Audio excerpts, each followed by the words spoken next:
There are phrases that carry sound, and there are phrases that carry power. This one carries structure, not metaphor, not allegory, but the operating system behind everything you've ever seen, felt, or touched. As above, so below is not a poetic mantra, it's a law, a key, a mirror, a threat to the illusion of separation that holds the modern world together. The phrase has been diluted, spiritualized, commodified, printed on t-shirts and quoted without consequence, but the truth buried inside it is radioactive. Because if you understand it, really understand it, nothing in your life can stay unconscious. Nothing can remain just coincidence. Nothing can be external. This phrase ends the illusion of objectivity. It breaks the wall between spirit and matter, between your inner world and the structure of the cosmos, between what you think you are and what you really are. This law, attributed to Hermes Trismegistus, has outlived empires. It wasn't written for philosophy class. It was encoded in mystery schools, carved into temple walls, buried inside sacred geometry, and passed mouth to ear by those who understood that not everyone should hold fire. Because to misuse it is to fracture yourself, but to embody it is to become a sovereign of reality. So what does it actually mean? Most people think as above, so below refers to astrology, that what happens in the stars reflects what happens on Earth. And yes, that's one layer, but it goes much deeper. It means that there is no separation between planes of existence. The macrocosm is not just similar to the microcosm, they are structurally identical. Fractals, infinite echoes of the same geometry playing out at different scales of reality. You, your cells, the Earth, the stars, they are all different expressions of one pattern. One thing, the all. And this pattern is not static. It's alive. It breathes. It speaks. It mirrors. When Hermes said, as above, so below, he wasn't trying to sound profound. He was revealing the algorithm. Everything that happens above, in the higher planes of thought, spirit, causality, is reflected below, in the lower planes of form, body, and effect. And the reverse is also true. What happens in the material plane feeds back up into the higher ones. You are not trapped in the physical.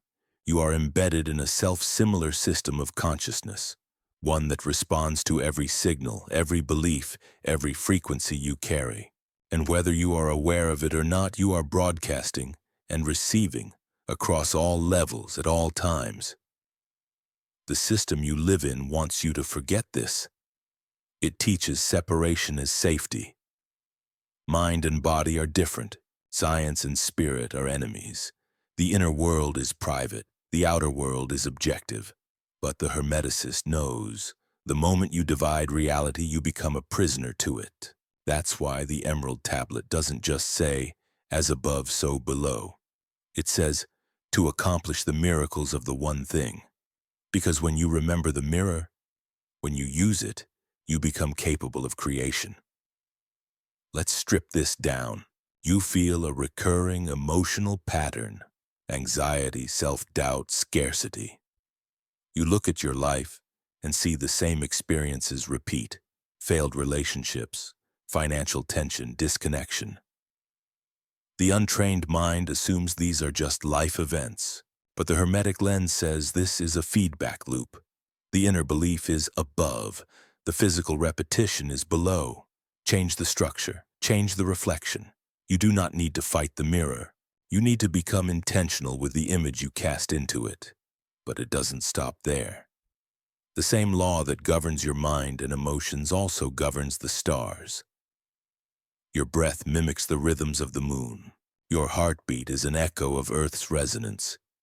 Your DNA coils with the same mathematical structure as galactic spirals. These aren't coincidences, they are confirmations that you are not in the universe. You are of it. And when you operate from that knowing, you stop seeking permission to exist. You begin coordinating with the field. That's why ancient cultures didn't separate spirituality from architecture, medicine, language, or law. Everything was embedded in alignment. The temple was a tuning fork. The calendar was a mirror of the heavens. Initiation wasn't moral. It was energetic. The initiate didn't memorize, they recalibrated. The body became the altar. The voice became the spell. The breath became the bridge. So what happened? The principle was hidden, not destroyed. You can't kill truth, but buried under centuries of reductionism. You are taught that you are a random bundle of cells in a cold, meaningless cosmos, that consciousness is an accident, that the divine is up there and you are down here, that the only thing that's real is what can be measured, sold, or weaponized, and now you walk around feeling separate from the earth, from others, from yourself. But if you feel that, good. That ache is the code still whispering underneath the noise. The law is still active. You don't need to understand it intellectually, you already feel it. In moments of synchronicity, in dreams that come before events, in that chill on your skin when you think of someone, and they call. That's the mirror pulsing. That's the above nudging the below. This is only the beginning. The mirror doesn't lie, but it also doesn't explain. That's why most people miss it, because they keep looking for logic in reflection. But Hermetic law isn't linear, it's recursive. Reality is not a cause and effect machine, it's a feedback loop. The above informs the below reverberates back up. It's not one way. It's echo, frequency calibration. That's why when your thoughts are heavy, your body slows. When your emotions constrict, your breath collapses. When your beliefs are distorted, your environment responds in kind. Not as punishment, but as structure revealing itself. Your body is not just a biological system, it's a symbolic field. Your spine isn't just vertebrae. It's the axis mundi, the central pillar, the tree of life. Your left and right sides aren't just physical symmetry. They're masculine and feminine forces encoded in flesh. Your nervous system isn't just wiring. It's a sacred mirror of the energetic grid of the earth. You are not metaphorically the universe. You are anatomically, electromagnetically, and energetically a miniature of the all. And the Hermeticist doesn't just believe that, they operate from it. That's the difference. Most spiritualists affirm unity, but still act from separation. Still chase power as if it's outside them. Still react to life instead of decoding it. But when you understand as above, so below, everything becomes language. Pain becomes instruction. Friction becomes initiation. Repetition becomes map. Because you no longer see random events. You see reflection, and you use it. Take emotion. Most people try to manage emotion with strategy. They label it, diagnose it, suppress it. But emotion is energy in motion. It is not a reaction. It is a resonance. Every emotional state you experience corresponds to a higher energetic configuration. Joy is not just happiness. It is coherence. It is harmonic alignment between mind, body, and subtle field. Grief is not weakness. It is a portal, a download, a decompression of stuck timelines. Anger is not failure. It is misdirected fire begging for ritual. And these aren't just poetic reframes, they are instructions. Because when you treat emotions as sacred mirrors, they begin to speak. They reveal the unresolved pattern. They show you the wound that is echoing downward. And the moment you shift that, not suppress, not escape, but alchemize, the reflection changes. The below morphs, and the above responds. This is why the ancients didn't separate medicine from metaphysics. Illness wasn't just mechanical, it was symbolic manifestation. The liver wasn't just an organ, it was the seat of anger. The lungs held grief, the gut stored power. And healing didn't start with chemicals. It started with alignment. with song, with breath, with ritual. Because they knew the body is a transcript of the soul, and if the soul is disrupted, the script shows it. Let's go wider. Look at the society around you, the collective field, the systems of control, surveillance, digital absorption, emotional fragmentation. This is not just politics, it is a reflection of internal collapse. Humanity has forgotten the center. So external power fills the vacuum. When people ignore inner authority, they invite outer domination. When connection to source is lost, artificial signals replace it. The structure of society is a macro mirror of our collective vibration. Even technology reveals the mirror. The internet is the astral field, materialized. Social media is a low-resolution shadow of telepathy. Algorithms are karma, digitized. You feed it energy. It feeds you reflection. Your data becomes your prison. Your click becomes your fate. This isn't coincidence. This is what happens when you externalize structure without anchoring consciousness. As above, so below. You digitize the energetic field, and now it owns you. But don't mistake that for defeat. The mirror is not your enemy. It's your teacher. The system may be inverted, but the law still works, which means you can still use it. The secret is not to escape reflection, but to change the source code it reflects. That's what the alchemists did. That's what initiates still do. They don't fight the mirror, they reprogram the image. And how do you do that? You begin with awareness. You stop reacting to what appears and start asking, what is this a mirror of? What is this reflecting in me? What belief, what energy, what resonance is this showing me? You use contrast as compass. You use discomfort as direction. You stop being offended by life. You start decoding it. Then you align the signal, not by force, not with fake positivity, but with clarity, with truth, with frequency. You build internal coherence between thought, word, action, breath. You become harmonic, and reality shifts, not because you forced it, but because you stopped fracturing it. And that's where the real power of as above, so below emerges. Not just as reflection, but as creation. Because once you're aligned, you don't just mirror reality, you imprint it. You don't just receive signal, you become signal. You don't just see the system, you start writing it. Not with code, not with machines, with vibration, with will, with the field. This is not metaphor, this is real, this is ancient, this is law. Time is one of the most misunderstood mirrors. You were taught to view it as a line, past, present, future, clean, sequential, irreversible. But that's a distortion. Time is not linear. It's layered, rhythmic, recursive. It bends, it loops, it reflects. You think of someone you haven't seen in years, and they message you. You dream of a symbol, and see it the next day on a stranger's shirt. You feel something is about to happen, and it does. These aren't anomalies. They're echoes, time showing you that the inner and outer are connected, not by chance, but by frequency. The more you align your awareness, the more you see through time.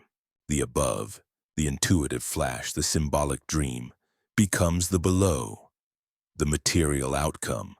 The order is invisible, but the pattern is real. Dreams are not random downloads, they are symbolic diagnostics. The astral body is still you, still inside the mirror, but it operates above Mo Sot Sam in a higher plane of pattern, which means what you encounter there is not fiction. It's a pre-manifestation field, a place where belief meets symbol, and where emotion becomes form.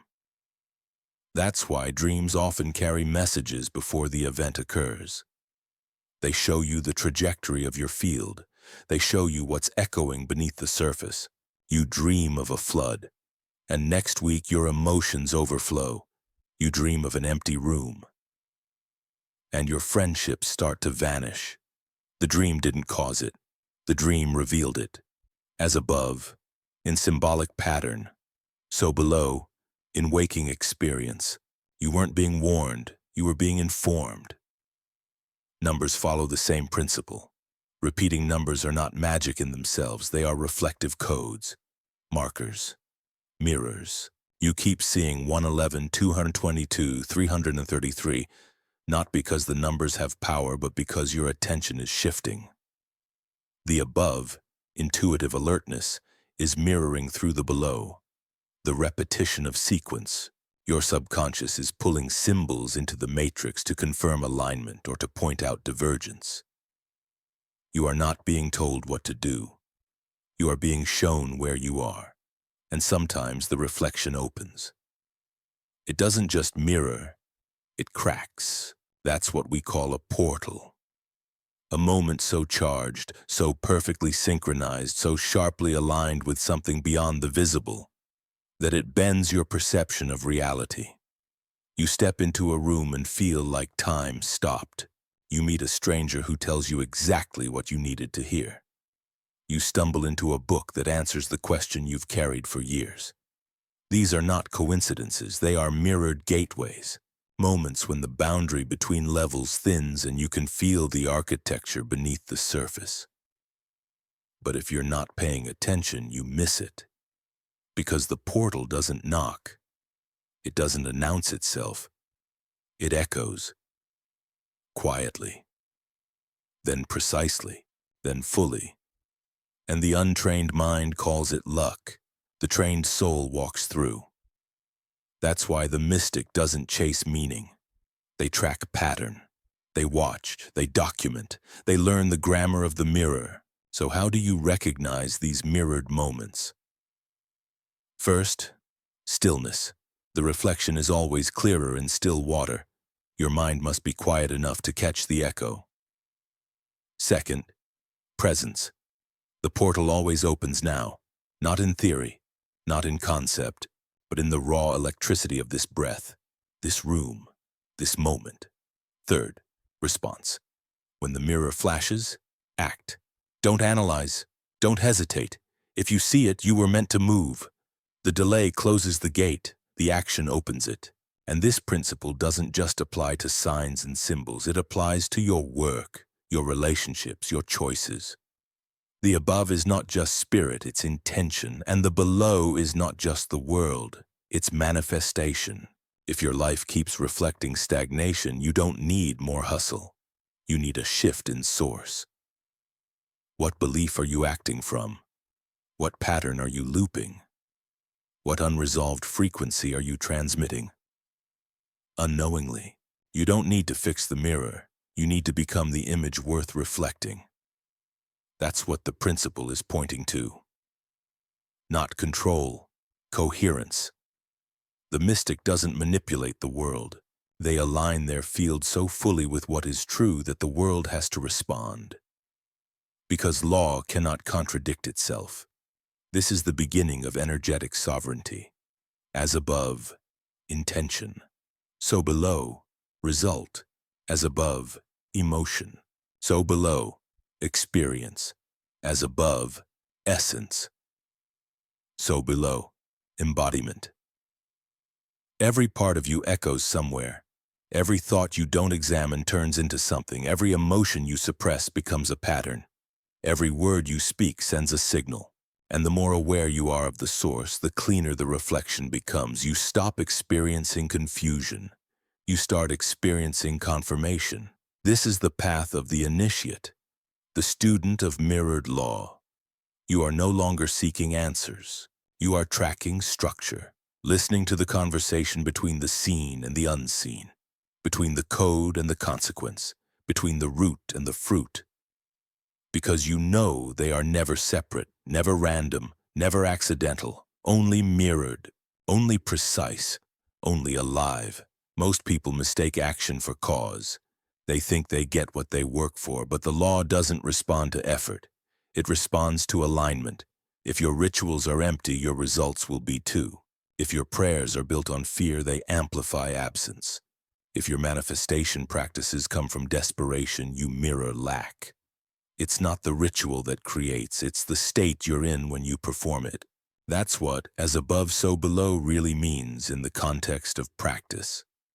The above, the emotional, energetic, symbolic level, determines the below, the physical, material outcome.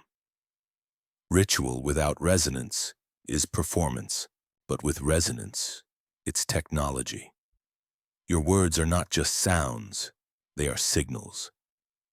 Every word you speak is a spell. It sends a vibration into the field. But the words are not enough. The field listens to what's behind them. You can say, "I trust," and still radiate fear. You can say, "I welcome abundance," and still carry the frequency of rejection. The mirror doesn't reflect what you say. It reflects what you are. And what you are is not static. It is constantly shifting based on breath, thought, attention, movement. That's why breathwork is not just calming. It's corrective.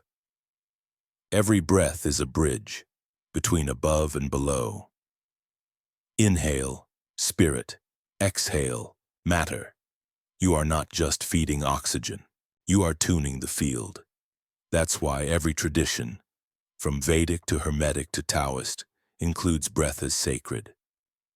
Because it is source input. The breath carries your essence. It is the point where thought becomes body. Above becomes below, and money, even money, obeys the mirror. It's not just economics, it's reflection. The way you relate to money reveals the way you relate to power, trust, structure, and self-worth. If you see money as dirty, separate, or external, you cut yourself off from flow. If you chase money from scarcity, it runs. If you welcome it from coherence, it multiplies. Not because you deserve it, not because you earned it, but because your signal matches its function. Money is a crystallized mirror of value. When you anchor value in your field, it reflects. That's why true magic is not about tools, not candles, not crystals, not scripts. It's about state calibration. The wand is useless if the arm that holds it is unaligned. The sigil is empty if the intention is cloudy. The incense does not summon anything unless the breath carries will. As above, so below means that magic begins where vibration becomes form. Not when motion begins, but when clarity locks in. And you can feel it. You know the difference between ritual done from desperation and ritual done from knowing. One feels heavy, anxious, fragmented. The other feels still, precise, electric. One seeks, the other declares. And the mirror doesn't care about effort. It cares about coherence. This is why you've heard stories of people who did nothing but still received. They didn't hustle. They didn't beg. They just aligned. They cleared distortion. They embodied the outcome in frequency. And the mirror reflected it. The below rearranged to match the above.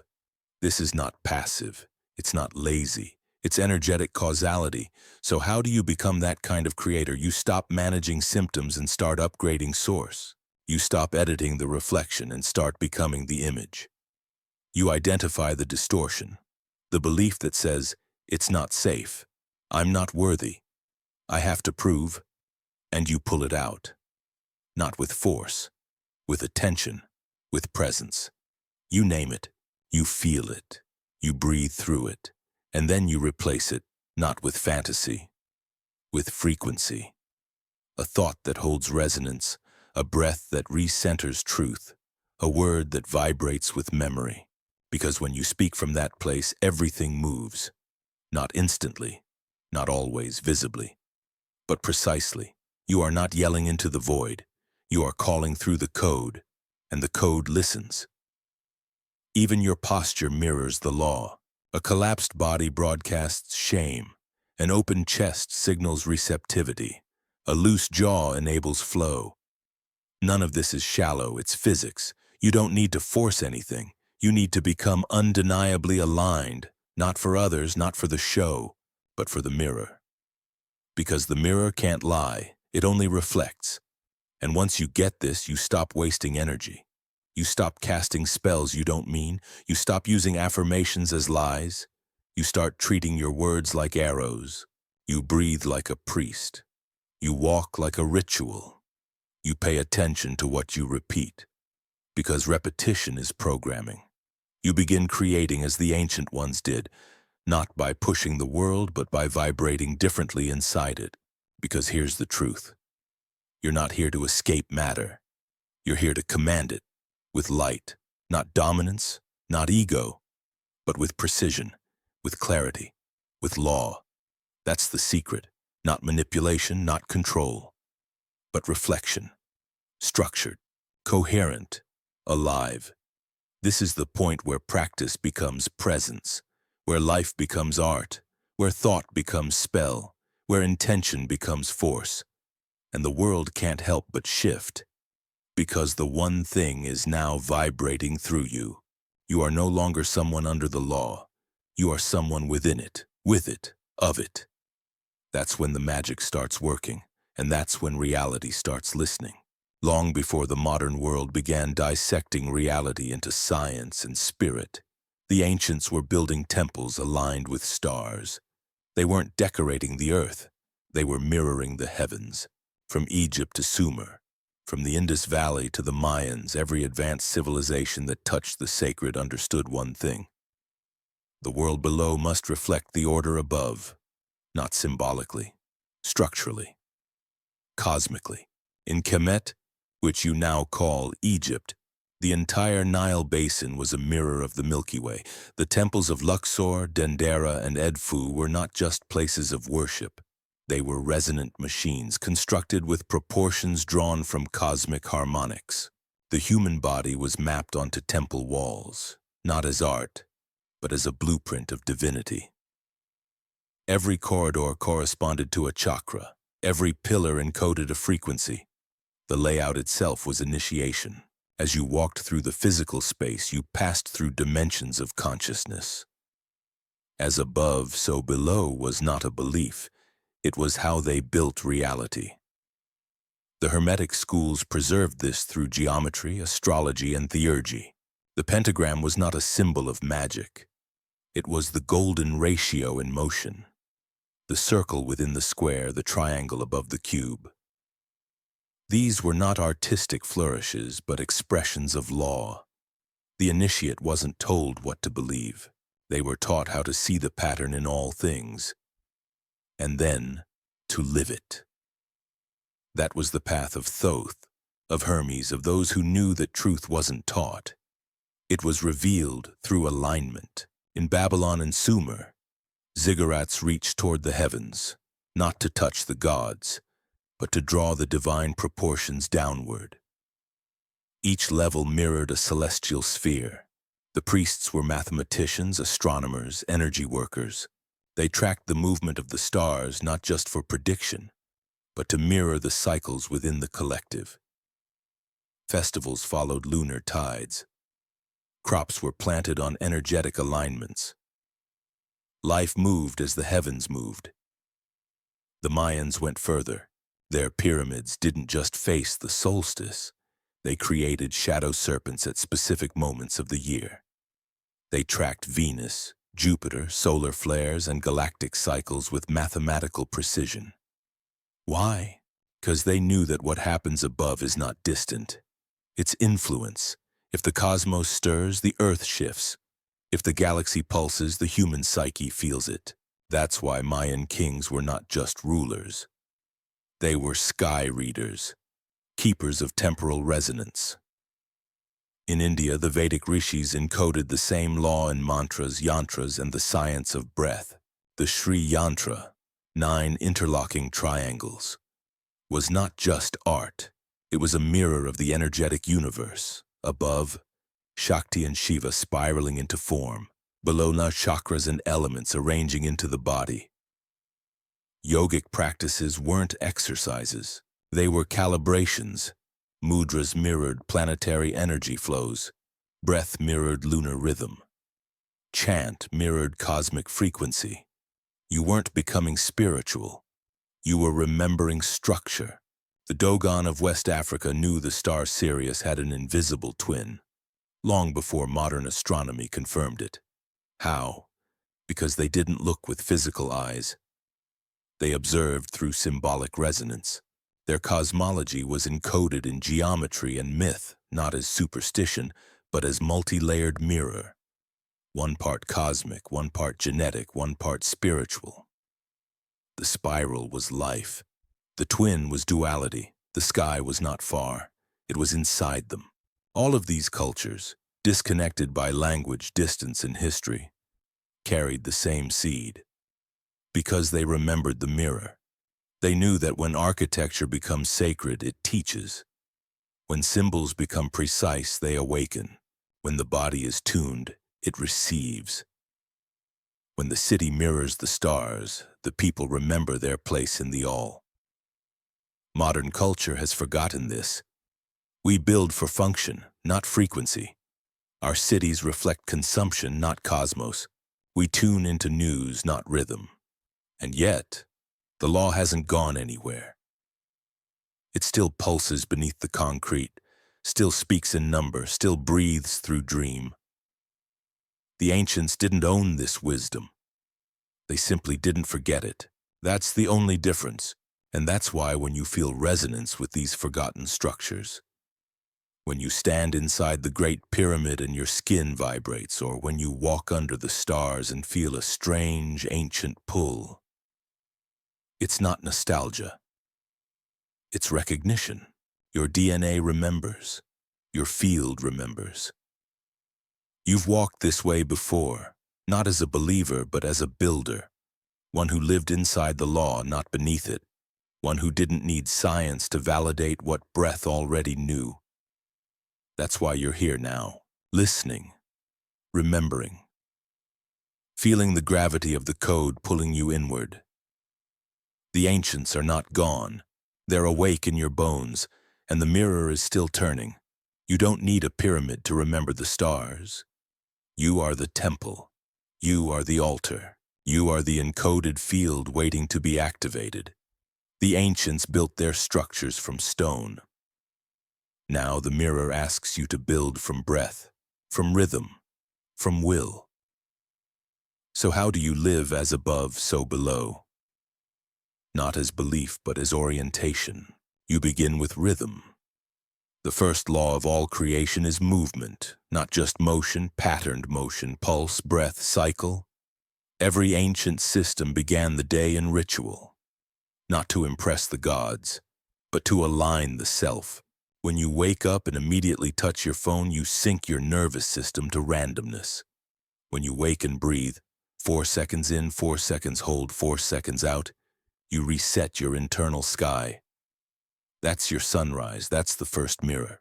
It doesn't cost anything, but it tells your field. Today I begin with direction. Next is word. Words are not just communication, they are programming. The priests of Egypt spoke in tones that carved light into matter. The Vedic rishis intoned syllables that activated archetypes. When you speak without awareness, you cast spells blindly. When you speak with calibration, you become a resonant instrument. Speak in the morning as if you're tuning the grid. Not, I hope today is okay. Say, I walk in structure, I remember the law, I am the bridge. These aren't affirmations, they're instructions. Your body is your tool. Posture is not cosmetic, it is geometric alignment. A hunched back broadcasts collapse. An open spine says coherence. Stand like the temple pillars, move like a conductor, eat with intention, walk with rhythm. Every act is a rite if you do it consciously. You don't need incense, you need precision. Sacredness isn't something you feel, it's something you create through alignment. Then comes choice. Modern life distracts through volume. Too many options, too much noise, endless stimuli. The mystic doesn't choose based on comfort. They choose based on pattern compatibility. Does this food, this task, this interaction reinforce my alignment or distort it? That is the only real decision, not what's easy, what's coherent. Every choice you make is either reinforcing your structure or leaking your signal. Stop negotiating with noise. Next, attention. You are the architect of your field. Where your awareness goes, the mirror forms. If you feed chaos, you reflect it. If you feed coherence, you anchor it. You don't need to solve the world's problems, that you need to become a clean signal inside them. That's not selfish, that's structural. The stronger your alignment, the more power you bring into the system. Don't fight the mirror. Radiate a clearer image. Your day is your temple. Mark your gates. First breath, opening. First spoken word, invocation. Midday stillness, solar calibration. Evening exhale, integration. Before sleep, alignment check. What did I mirror today? What did I echo unconsciously? Where was I not in the above? You don't have to judge. You just have to notice. Reflection is correction. The ancients did not live in sacred space. They made every space sacred. They didn't visit the divine. They lived as its structure. That's what you are being asked to remember, not to believe more, but to integrate deeper. You are not a student of these laws. You are their continuation. When you embody them, the field recognizes it. Your timeline sharpens. The signs get clearer, the delays shorten, the mirror moves faster, because you've become visible to the source again. This is how reality responds to you, through reflected intelligence. It shows you what you project. And when you project sacredness, not as performance, but as internal structure, the world organizes around that frequency. Opportunities align, people shift, resistance dissolves. Not because you deserve it, but because you matched the design. That's what as above, so below is ultimately asking of you. To stop worshiping law instead and start embodying it. To stop chasing magic and start living as the structure that makes it inevitable. You are not here to remember the system. You are here to become part of its expression. You can't opt out of this law. You can't escape the mirror. It's not a choice. It's a condition of being here. The only real question is, will you live unconsciously? Reacting to reflections, blaming the glass, mistaking your shadow for truth? Or will you become the image? Will you rise to the point above the mirror and cast your shape downward into reality with clarity, with force, with intent? The truth is, as above, so below is not just about cosmos and body. It's about cause and field. You are already living inside it, every day, every breath, every choice. But until now, you may have been acting from the below, hoping the above would change. That's not how it works. The mirror doesn't move first. You do. The system reflects your blueprint, not your desire, not your struggle, your frequency. Every emotion you suppress becomes visible somewhere. Every belief you carry, even silently, becomes a symbol, a person, an event. The external is never random. It is ordered reflection. And that can be painful until it becomes empowering. Because the moment you accept the law, you stop blaming the surface. You start mastering the source. Most people fear this power, not because they're weak, but because it ends the illusion of distance. You can't blame fate when you see the mirror. You can't wait for signs when you understand you're broadcasting them. You can't hide from your vibration. You live inside it. And that's why awakening is not always comfortable. The deeper you go into Hermetic law, the clearer your life becomes. Not easier, clearer. You see what you've been reflecting. You see where your words contradict your field. You feel where your actions betray your truth. You notice where your spirituality is still performance. The mirror reveals everything, not to punish, but to invite you to rise. Because when you start creating from the above, from intention, alignment, coherence, inner knowing, the below begins to obey. The timing sharpens. The coincidences stack. The resistance softens, and you realize it was never magic. It was always law. You were never abandoned by the universe. You were being reflected. Every silence, every no, every loop, every moment you felt unseen was a feedback echo, not a rejection, a diagnostic.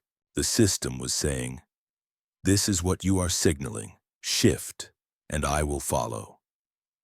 This is where you stop needing faith and start operating in certainty. Not belief in ideas, but embodiment of mechanics. You don't hope, you hold, you don't wait, you align. And reality reflects, not because you forced it, but because you tuned your frequency to match the pattern of what you seek. You are not here to learn the law. You are here to move inside it, to feel it in breath, to anchor it in language, to broadcast it in walk, to express it in choice, to become a living axis where above and below merge. Inside you, that's why your life is sacred, not because it's perfect, because it's reflective. Every part of it shows you who you've been and invites you to become who you really are. And when you accept the mirror, you reclaim authorship. You are not a fragment. You are the full system, folded. A field within a field. A voice within a chord. A pattern remembering itself through breath.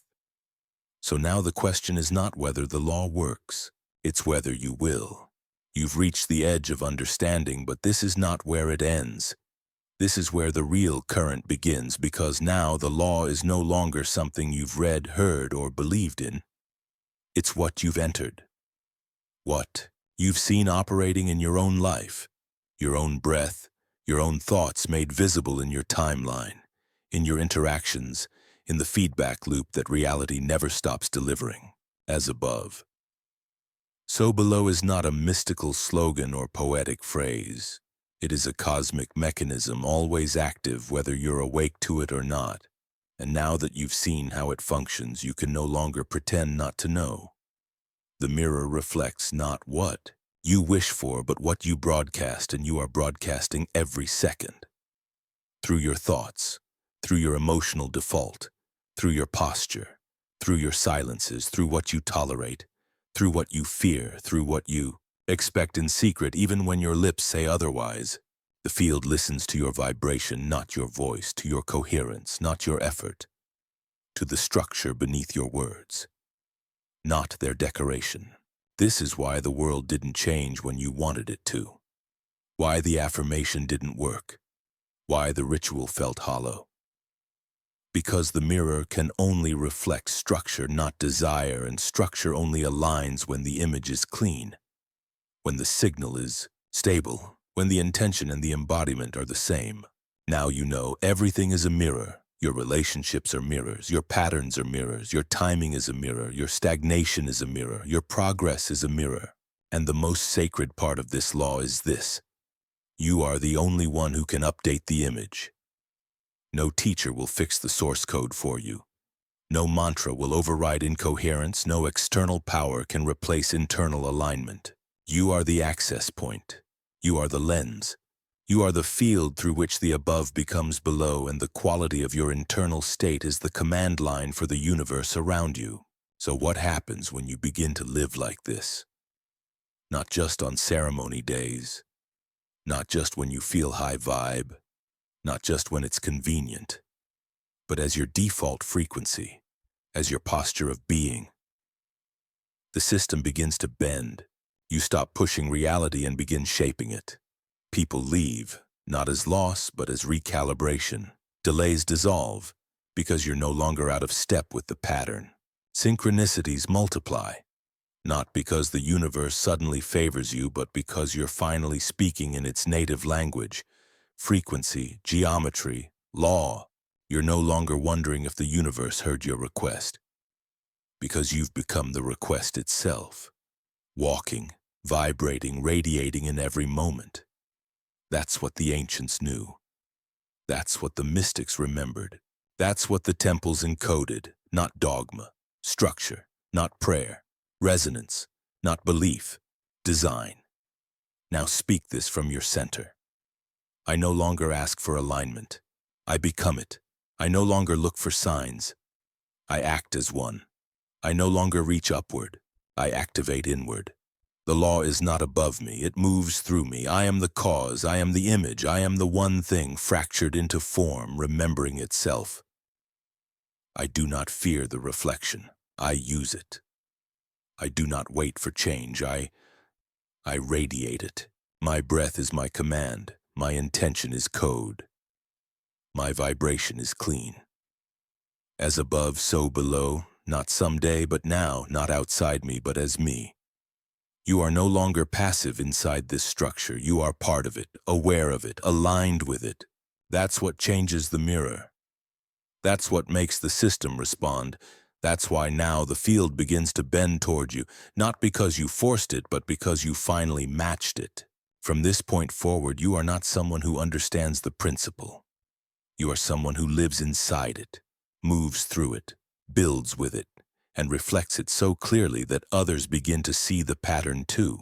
And that is how the law spreads, not through teaching, through transmission. And now the transmission is live.